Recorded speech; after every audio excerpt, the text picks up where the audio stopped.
As a responsible government, we have to maintain law and order on the one hand and evaluate the situation for the greatest interest of Hong Kong. In fact, in consideration of the overt and clear expression by Taiwan repeatedly that it would not accede to the suggested arrangement of the Hong Kong Special Administrative Region government in the transfer of the concerned suspect, the original urgency to pass the bill in this legislative year is perhaps no longer there.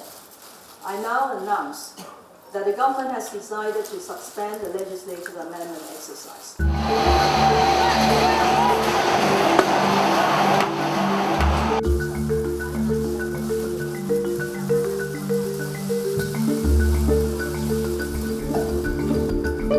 My relevant colleagues and I have made our best efforts, but I have to admit that our explanation and communication work has not been sufficient or effective. Although many people agreed with our two original proposals, there are still polarized opinions on the bill. There are supporting views and opposing ones, and their stances are very often polarized. Furthermore, many members of the public still have concerns and doubts about the bill. Some find it difficult to understand why the urgency and are unhappy with the process of the amendments. We have made many attempts to narrow differences and eliminate doubts.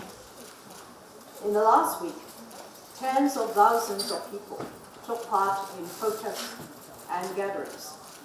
Serious conflicts broke out in the early hours on Monday after the public procession last Sunday and during the protest in the Admiralty area on Wednesday, resulting in a number of police officers, media workers, and other members of the public being injured. I am saddened by this, as are other citizens. As a responsible government, we have to maintain law and order on the one hand and evaluate the situation for the greatest interest of Hong Kong, including restoring calmness in society as soon as possible and avoiding any more injuries to law enforcement officers and citizens.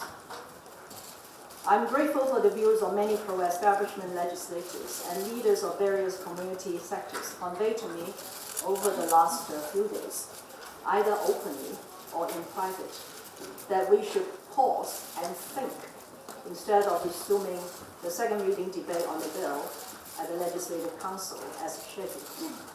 This would prevent dealing a further blow to society. In fact, in consideration of the overt and clear expression by Taiwan repeatedly that it would not accede to the suggested arrangement of the Hong Kong Special Administrative Region government in the transfer of the concerned suspect, the original urgency to pass the bill in this legislative year is perhaps no longer there. After our repeated internal deliberations over the last 2 days, I now announce that the government has decided to suspend the legislative amendment exercise. We'll start our communication with all sectors of society, do more explanation work, and listen to different views of society. I want to stress that the government is adopting an open mind to heed comprehensively different views in society towards the bill. The Secretary for Security will send a letter to the Legislative Council President to withdraw the notice of resumption of the second reading debate on the bill. In other words, the Council will halt its work in relation to the bill until our work in communication, explanation, and listening to opinions is completed. We have no intention to set a deadline for this work and promise to report to and consult members of the Legislative Council panel on security before we decide on the next step forward.